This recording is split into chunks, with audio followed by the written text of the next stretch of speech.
Bismillahirrahmanirrahim. Assalamualaikum warahmatullahi wabarakatuh. Halo teman-teman, selamat datang lagi di channel Ojowedi. Terima kasih kepada teman-teman yang sudah mau mendengarkan cerita-cerita di channel Ojowedi. Dan kami haturkan terima kasih juga kepada teman-teman yang sudah mensupport channel Ojowedi. Teman-teman, sudah siap untuk cerita hari ini? Cerita hari ini akan bercerita tentang hantu di hutan, teman-teman. Jika teman-teman sudah siap, selamat mendengarkan. Bagi para traveler atau warga di sekitar Semarang, pasti tidak asing dengan keberadaan jalan alternatif Semarang-Temanggung. Jalanan ini melintasi belantara yang berada di desa Sumowono, berada di dataran tinggi dan didominasi hutan. Jalanan ini atau jalanan Sumowono ini kerap kali disambangi kabut. Ditambah minimnya penerangan di sana, sehingga membuat kesan tersendiri bagi orang yang melewatinya di malam hari. Cerita ini berawal saat saya bersama 6 kawan saya, yaitu Ahmad, Fitri, Rahayu, Yunita, Yola, dan Yusril, melakukan perjalanan pulang ke kota Semarang selepas dari pendakian ke Gunung Sikendil, Temanggung. Saat tiba di pusat kota Temanggung, kami singgah sejenak ke rumah kawan kami yang bernama Vega. Kurang lebih pukul 17.00 kami tiba di sana. Setibanya kami disambut Vega dan berbagai makanan yang tersaji di kediamannya. Tanpa berpikir lama, kami nikmati sajian yang ada. Saat tiba di pusat kota Temanggung, kami singgah sejenak di rumah kawan kami yang bernama Vega. Terlihat semua kawanku sangat lahap.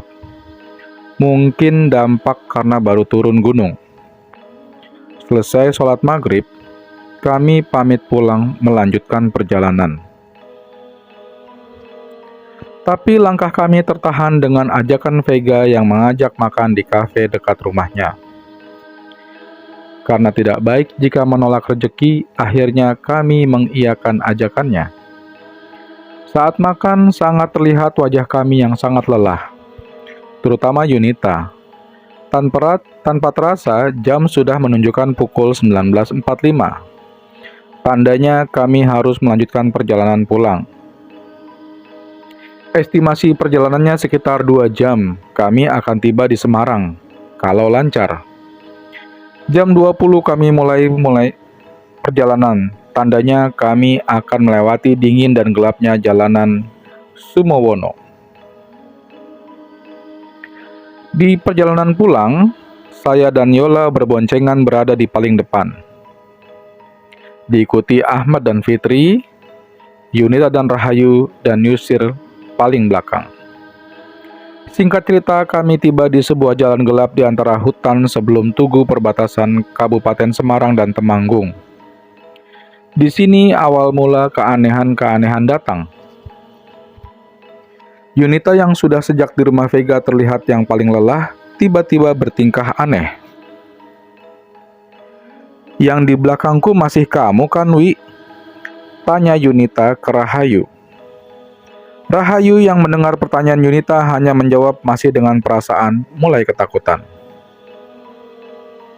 Rahayu yang sudah mulai merasakan keganjilan, mulai berdoa dan membaca ayat kursi.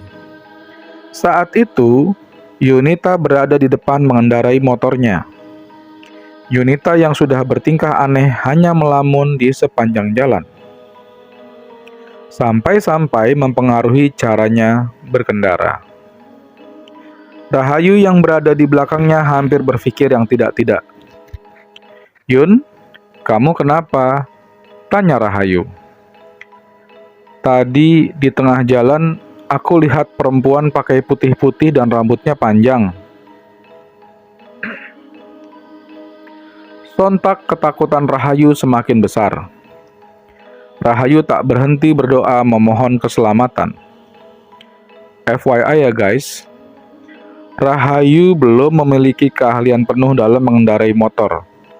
Sehingga sampai saat itu Yunita lah yang tetap di depan. Selain itu, keadaan jalan yang sangat gelap mengharuskan motor kudu tetap berjalan. Yusril yang berada di paling belakang mulai merasakan gelagat Yunita yang tidak seperti biasanya. Seringkali Yusril berkendara tepat di sebelah Yunita hanya untuk mengajaknya ngobrol demi mendinginkan suasana, tapi usahanya nihil. Agak jauh setelah melewati tugu perbatasan, keadaan tak berangsur membaik. Yunita semakin tak beraturan membawa motor hingga akhirnya Rahayu melihat tubuh Yunita seperti ada yang menarik ke belakang. "Aku nggak kuat, pengen pingsan," ucap Yunita setelah badannya tertarik. Mendengar ucapannya, Rahayu sontak minta Yunita berhenti di pinggir jalan untuk bertukar posisi. Walaupun di posisi itu Rahayu tak yakin dengan dirinya sendiri. Melihat Yunita dan Rahayu menepi, Yusril ikut mengikuti. "Kenapa Yu?" tanya Yusril ke Rahayu. "Biar ku gantiin aja nyetir motornya," jawab Rahayu. Yusril yang sudah paham hanya membiarkan dan menyuruhnya lekas kembali jalan. Sebelum berjalan, Rahayu mengingatkan Yunita dan Yusril agar membaca ayat kursi dan istighfar di sepanjang jalan. Di jalanan, Yunita yang berpegangan ke Rahayu hanya diam dan melamun. Rahayu dan Yusril terus berusaha mengajak Yunita ngobrol, walaupun hanya dijawab sederhana dengan wajah lemas. Tapi Yunita tetap sadar di sepanjang jalan. Setiba saya di persimpangan Pasar Sumowono, saya dan Yola yang berada di depan cek semua rombongan dan terlihat semua ada di belakang. Setibanya di daerah Bandungan, jalanan sudah agak ramai. Tanpa sadar, rombongan Ahmad, Fitri, Rahayu, Yunita dan Yusril sudah tidak terlihat lagi di belakang. Di situ saya mulai mengurangi kecepatan hingga akhirnya sampai di persimpangan jalan raya. Saya dan Yola berhenti menunggu. Tak lama Ahmad dan Fitri datang. Sudah 10 menit Yunita, Rahayu dan Yusril belum juga sampai hingga akhirnya mereka sampai, tapi mereka terus berjalan tanpa menghampiri kami. Menyadari keberadaan saya, Yusril hanya mengatakan, "Nanti berhenti di Indomart depan," tapi dengan wajah panik. Saya dan Ahmad hanya bertanya-tanya karena kami belum tahu apa yang sedang terjadi. Saat di Indomart, terkejut saya melihat Yunita menangis di atas motor. Saat saya tanya kenapa dia hanya menangis dan mengatakan, "Aku wedi, aku takut." Tak lama setelah mengatakan "aku wedi", tiba-tiba Yunita jatuh pingsan. Sontak mengundang perhatian warga yang ada di sekitar Indomart. Yunita kami bawa duduk tepat di depan Indomart dengan dibantu warga. "Mbaknya kenapa, Mas?" tanya salah satu warga di sana. Saya tidak tahu masalahnya. Lalu saya hanya menjawab, "Kelelahan mungkin, Pak. Kami baru turun muncak." Lalu kami diberi 1 gelas air hangat untuk membantu menyadarkan Yunita. Saya mengeluarkan minyak angin yang saya bawa. Saya berikan ke Rahayu untuk menyadarkan Yunita. Saat itu, posisi Yunita duduk dengan dibantu Rahayu dan Fitri serta Yola. 10 menit pingsan, akhirnya Yunita sadar dan kembali menangis dan kembali berucap, "Aku wedi, aku ditutke tekan kene. Aku takut, aku diikuti sampai di sini." Di sini saya baru menyadari jika yang menyebabkan Yunita seperti ini adalah hal-hal gaib. Di situ Yunita mulai cerita apa yang sedang menimpanya. Dia mengatakan jika sejak di jalanan Sumowono hingga setibanya di sini, dia merasa ada yang sedang mengikuti dan menempel di badannya. Lehernya berat dan batinnya sangat merasakan keberadaannya. Setelahnya, Rahayu dan Yusril menjelaskan ternyata kami sudah terpisah menjadi dua sejak di daerah Tugu Perbatasan. Saya dan Yola yang mendengar jawaban Yusril membantah, karena saat saya tiba di pasar Sumowono, saya dan Yola melihat mereka semua. Yusril dan Rahayu kembali membantah dan meyakinkan jika rombongan kami sudah terpisah sejak di area Tugu Perbatasan. Sementara Ahmad dan Fitri terpisah dari saya setelah agak jauh melewati Tugu Perbatasan.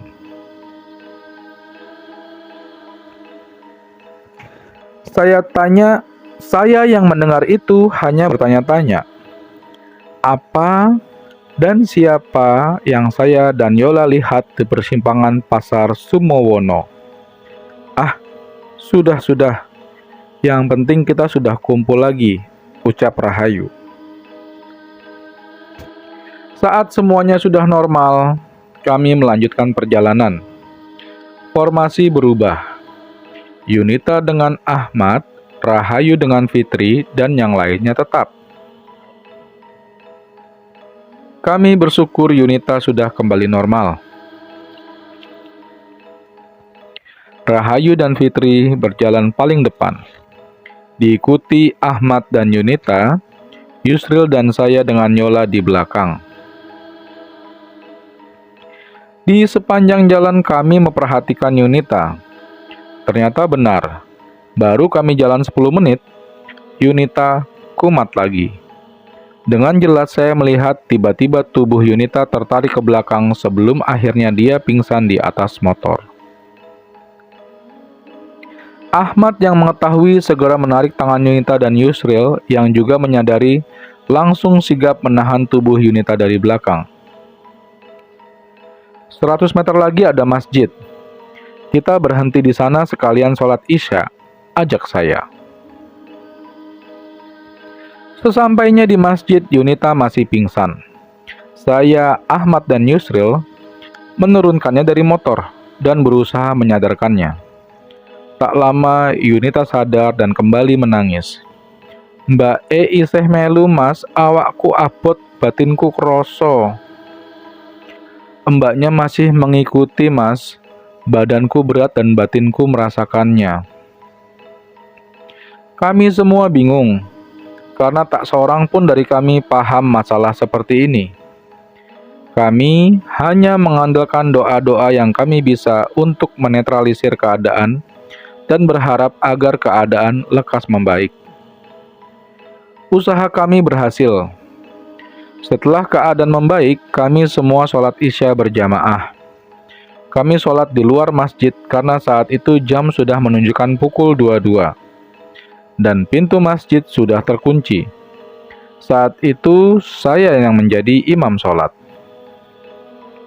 Saat hendak mulai sholat, saya terkejut karena dari ekor mata saya, sebelah kanan melihat ada perempuan berambut panjang berpakaian putih, berdiri di sebelah kanan kami, kira-kira 5 meter dari tempat kami sholat.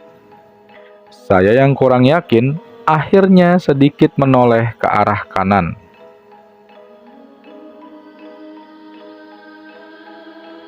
Ternyata benar, mata saya tidak salah. Dia berdiri di sana dan dia hanya memperhatikan kami. Jika saya deskripsikan perempuan itu berambut panjang acak-acakan, mengenakan pakaian putih panjang, sedikit lusuh, dan wajahnya tertutup rambutnya yang panjang. Apa ini? Lindungi kami semua ya Allah. Doaku dalam hati. Tanpa memikirkan begitu lama, saya mulai sholat Isya walaupun hati saya sangat ketakutan. Selama sholat, saya pejamkan mata agar saya tidak melihat perempuan itu. Selesai sholat, saat saya salam, dia sudah menghilang dari sana. Saya lihat Yunita sudah jauh membaik. Setelah sholat dan kami harus segera melanjutkan perjalanan pulang. Saat bersiap-siap, Yunita memberitahu jika perempuan yang mengikutinya tadi memperhatikan kita saat sholat. Saat saya tanya dan memastikan apakah sosoknya sama dengan apa yang saya lihat, ternyata memang sama. Tapi syukurlah, keadaan sudah berangsur membaik. Saat perjalanan pulang, tidak ada keanehan lagi. Saat di lampu merah, sesekali kami bercanda agar mencairkan suasana. Mungkin kami memang diharuskan lekas keluar dari daerah sana karena setibanya kami di kota Semarang, semuanya sudah normal dan Yunita sudah pulih lagi. Selama di perjalanan, saya tidak menceritakan dari apa yang saya lihat agar semuanya tetap tenang. Kurang lebih jam 23.30 kami tiba di Semarang. Kami sepakat mengantarkan Yunita ke kontrakannya bersama-sama. Setiba di kontrakannya, wajah Yunita masih seperti orang linglung. Hanya saja, ia sadar dan menjawab ketika diajak bicara. Tak lama, saya titipkan Yunita ke teman kontrakannya dan sedikit menceritakan peristiwa yang menimpanya. Dengan tujuan agar tidak terkejut jika ternyata nanti Yunita kambuh lagi selama di kontrakan.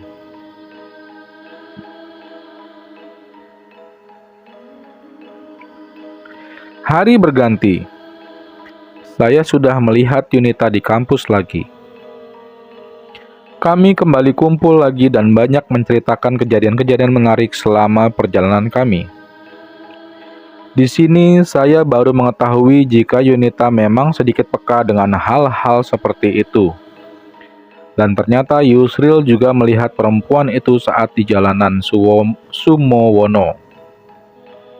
Tapi ia memilih diam dan baru menceritakannya sekarang. Kami bersyukur sudah kembali dengan selamat dan tanpa kurang apapun. Terima kasih teman-teman telah mendengarkan cerita-cerita di channel Ojawedi. Jika teman-teman suka dengan cerita-cerita di channel Ojawedi, silakan diklik tombol subscribe dan tombol loncengnya agar terus terupdate cerita-cerita terbaru dari channel Ojawedi. Jika teman-teman ingin membagi pengalaman mendengarkan cerita-cerita di channel Ojawedi kepada yang lain, silakan diklik tombol share-nya dan bagikan kepada yang lain, agar yang lain juga bisa mendengarkan dan mendapatkan hiburan dari channel Ojawedi. Teman-teman, terima kasih banyak ya. Wassalamualaikum warahmatullahi wabarakatuh.